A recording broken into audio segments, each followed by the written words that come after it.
Welcome back to my channel. ఈరోజు వీడియోలో Telugu content plus మెథడాలజీకి సంబంధించి కొన్ని బిట్స్. అప్పిచ్చువాడు వైద్యుడు నెప్పుడు నెడతెగక బారునేడును ద్విజుడున్ జొప్పడిన యూరనుండుము చొప్పడకున్నట్టి యూరు సొరుకుము సుమతి. ఇక్కడ ఒక పద్యం ఇచ్చారు. పద్యం ఇచ్చి దానికి క్వశ్చన్స్ అడిగారు. క్రింది వారిలో ఎవరిని కవి నదితో పోల్చాడు? పద్యంలో ఎవరిని నదితో పోల్చాడంటే అప్పిచ్చువాడు, వైద్యుడు, బ్రాహ్మణుడు, 1 and 2 అన్నాడు. సో మనకి ఆప్షన్ 4 అనేది వైద్యుడు, అప్పిచ్చువాడు, వైద్యుడు. Option 4 correct.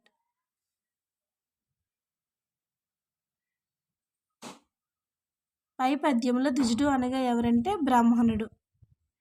పై పద్యంలో కవి ఎవరున్న చోట నివసించమని చెప్పాడు అంటే అప్పిచ్చువాడు, వైద్యుడు, బ్రాహ్మణుడు, పైవన్ని.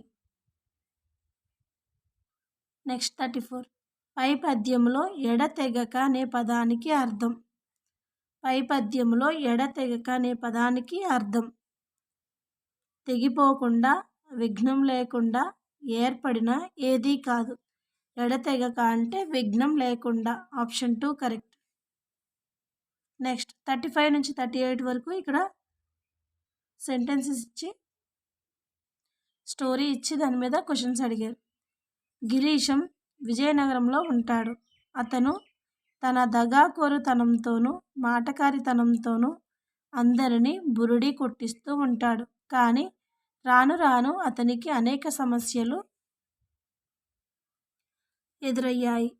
ఆ ఊళ్ళో ఇక తన పప్పులుడకవని గ్రహించి బీచానా ఎత్తివేయడానికి నిర్ణయించుకుంటాడు. ఆ ఊళ్ళోనే గిరీశానికి వెంకటేశం అనే శిష్యుడు ఉంటాడు. అతడు పరీక్ష తప్పిపోయిందని ముఖం వేలాడేసుకుని వస్తాడు. గిరీశం అతన్ని ఓదార్చి క్రిస్మస్ సెలవుల్లో అతనికి చదువు చెప్పి టౌన్ స్కూల్లో పై క్లాసులో చేర్పిస్తానని మాట ఇస్తాడు. ఈ విధంగా వెంకటేశంతో కృష్ణరాయపురానికి వెళ్ళటానికి ఏర్పాటు చేసుకుంటాడు. గిరీశం వెంకటేశాన్ని పంపించి తాను ఉంచుకున్న మధురవానికి పార్టింగ్ విజిట్ ఇచ్చి వెళ్ళాలని అనుకుంటాడు. ఇంతలో ఫోటోగ్రాఫ్ పంతులు గారి బంట్రోతు బాకీ వసూలు కోసం వస్తాడు. మొదట అతని దగ్గర చెవుడు నటిస్తాడు. ఆ తర్వాత తన మాటలతో అతన్ని బురిడి కొట్టించి తప్పించుకుంటాడు. సో ఇది మ్యాటర్ ఇచ్చారు మనకి. దీని మీద క్వశ్చన్స్ అడిగారు. గిరీశం ఎటువంటి వాడు అన్నారు. గిరీశం ఎటువంటి వాడు? దగాకోరు, మాటకారి, మంచివాడు. 1 and 2 దగాకోరు, మాటకారి. మనకు ఆప్షన్ 4 కరెక్ట్. నెక్స్ట్ గిరీశం శిష్యుడు ఎవరు?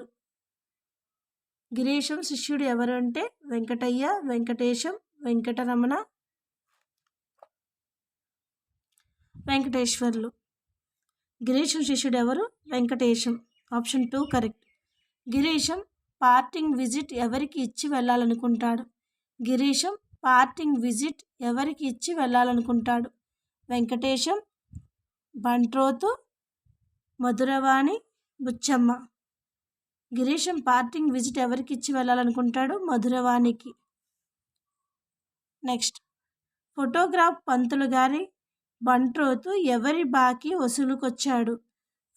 ఫోటోగ్రాఫ్ పంతులు గారి బంట్రోతు ఎవరి బాకీ వసూలుకి వచ్చాడంటే మధురవాణి, వెంకటేశం, గిరీశం. ఎవరు కాదు, గిరీశం. నెక్స్ట్ రాణి ఎక్కడికి వెళ్ళింది? ఇది ఏ వాక్యం? రాణి ఎక్కడికి వెళ్ళింది? ఇది ఏ వాక్యం అంటే ఆకాంక్ష, యోగ్యత, అసత్యం, పైవన్ని. రాణి ఎక్కడికి వెళ్ళింది? ఇది ఏ వాక్యం అంటే ఆకాంక్ష. Option 1 correct.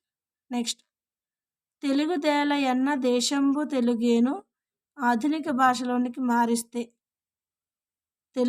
తెలుగుదేలయన్న దేశంబు తెలుగేను ఆధునిక భాషలోకి మారిస్తే తెలుగు అందెందుకంటే దేశం తెలుగే. తెలుగుదేల ఎన్నచో దేశం తెలుగే. తెలుగుదేల అంటే దేశం తెలుగే. తెలుగు అందెందుకంటే దేశంబు తెలుగేను. మనకి ఇక్కడ ఆధునిక భాషలకు మార్చమన్నారు కాబట్టి తెలుగుదేలయన్న దేశంబు తెలుగేను ఆధునిక భాషలకు మారిస్తే తెలుగు అందెందుకంటే దేశం తెలుగే. ఆప్షన్ 1 అనేది కరెక్ట్. మిగతావి తెలుగుదేల అన్నచో దేశం తెలుగే, తెలుగుదేల అంటే దేశం తెలుగే, తెలుగు అందెందుకంటే దేశంబు తెలుగేను. మనకి ఆప్షన్ 1 అనేది కరెక్ట్. నెక్స్ట్, సమాజంలో తక్కువ స్థాయి వారి మాండలికాన్ని డాష్ అంటారు. సమాజంలో తక్కువ స్థాయి వారి మాండలికాన్ని డాష్ అంటారు. ఏమంటారంటే అధికార, జాతీయ, ప్రామాణిక, అప్రామాణిక. తక్కువ స్థాయి వారిని ఏమంటారు? అప్రామాణిక అంటారు. సమాజంలో తక్కువ స్థాయి వారి మాండలికాన్ని అప్రామాణిక అంటారు. నెక్స్ట్, నా మా లు డాష్. నా మా లు డాష్ పరుషాలు, సరళాలు, ఉభయాక్షరాలు, అనుభవాక్యములు. నా మాలు అనేవి అనుభవాక్యములు. నెక్స్ట్, తిట్టుచున్ అను ధృత ప్రకృతిక పదం ఏది? తిట్టుచున్ అను ధృత ప్రకృతిక పదం ఏది? శత్రర్థకం, తమన్నర్థకం, చేతార్థకం,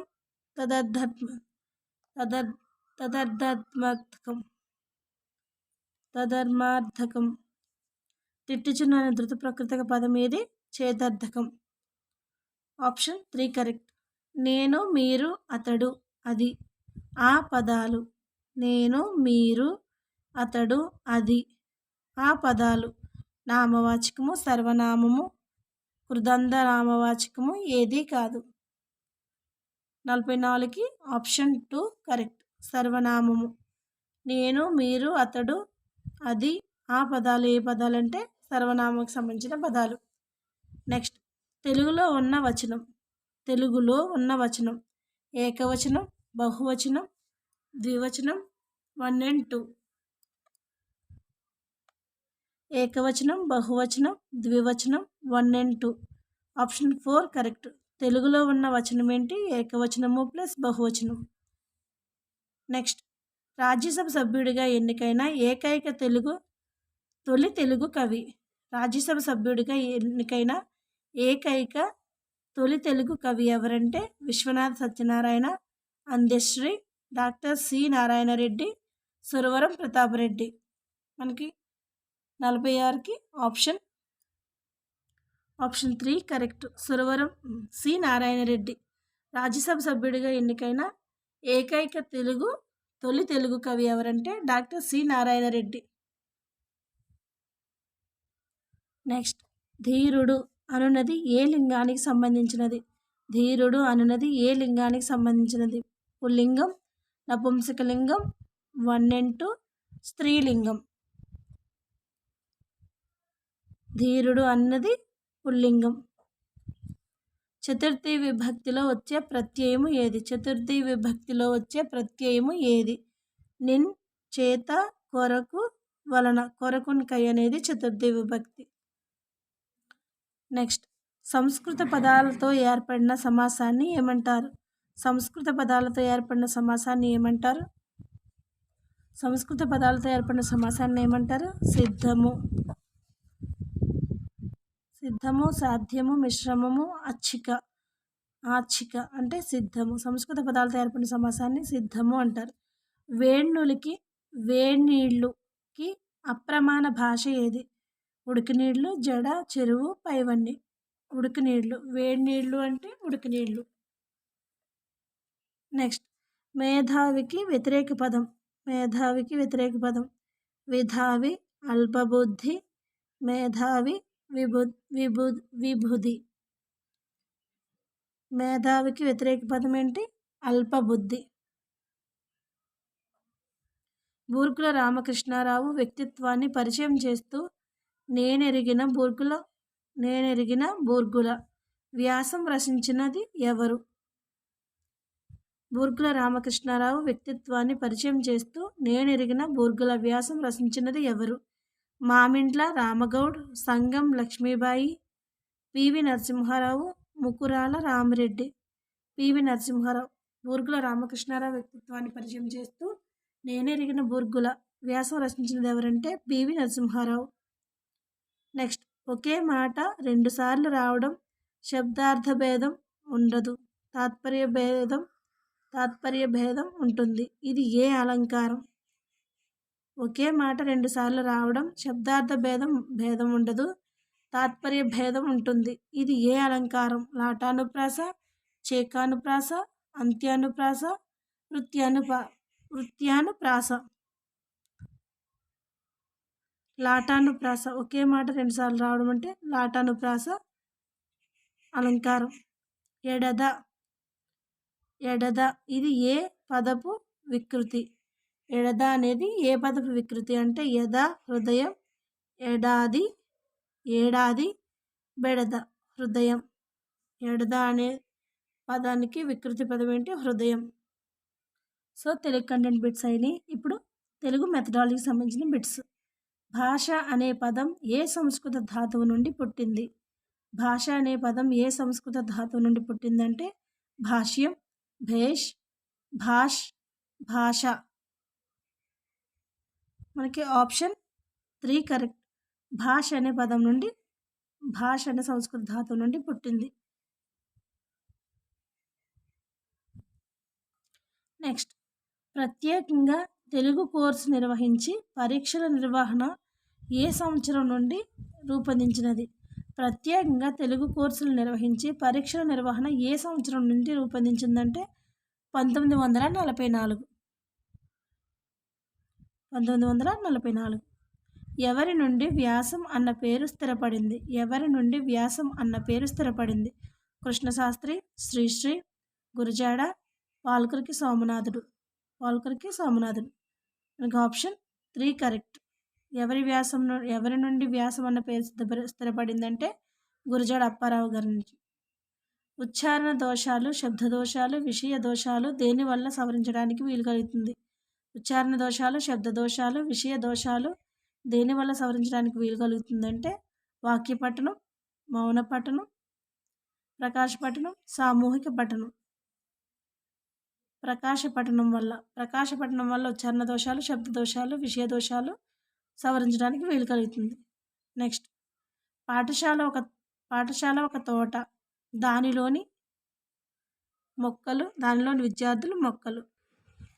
పాఠశాల ఒక తోట, దానిలోని విద్యార్థులు మొక్కలు, ఆ మొక్కలకు నీరందించి పోషించే తోటమాలే ఉపాధ్యాయుడు అని వక్కాణించిన వారు ఎవరు? పాఠశాల ఒక తోట, దానిలోని విద్యార్థులు మొక్కలు, ఆ మొక్కలకు నీరందించి పోషించే తోటమాలే ఉపాధ్యాయుడని వక్కాణించిన వారు ఎవరు అంటే పావ్లో, ఫ్రోబెల్, మాంటిస్సోరీ, గిజుభాయి. ఫ్రోబెల్. బోధనాభ్యసన అంటే ఫ్రోబెల్ అనే ఆయన ఈ నిర్వచనం ఇచ్చారు. పాఠశాల ఒక తోట వంటిది, దానిలోని విద్యార్థులు మొక్కల వంటి వారు, ఆ మొక్కలకు నీరందించి పోషించే తోటమాలే ఉపాధ్యాయుడని నిర్వచనం ఇచ్చింది ఫ్రోబెల్. బోధనాభ్యసన కార్యక్రమాలను సమీక్షించి భవిష్యత్ కార్యక్రమాలకు ప్రణాళికలను రూపొందించుకోవడానికి ఉపయోగపడేది ఏది? బోధనాభ్యసన కార్యక్రమాలను సమీక్షించి భవిష్యత్ కార్యక్రమాలకు ప్రణాళికలను రూపొందించుకోవడానికి ఉపయోగపడేది ఏది అంటే విద్యా ప్రణాళిక, సంస్థాగత ప్రణాళిక, ఉపాధ్యాయ ప్రణాళిక, మూల్యాంకనం. మనకి బోధనాభ్యసన కార్యక్రమం సమీక్షించి భవిష్యత్ కార్యక్రమాలకు ప్రణాళిక రూపొందించుకోవడానికి ఉపయోగపడేది మూల్యాంకనం, ఇవాల్యుయేషన్. సో ఇక్కడ వరకు Telugu content plus methodology bit complete అయినాయి, ప్రాక్టీస్ బిట్స్. Thank you. ఈ వీడియో కనుక మీకు నచ్చితే లైక్ చేసి సబ్స్క్రైబ్ చేయండి, వీలైతే షేర్ చేయండి.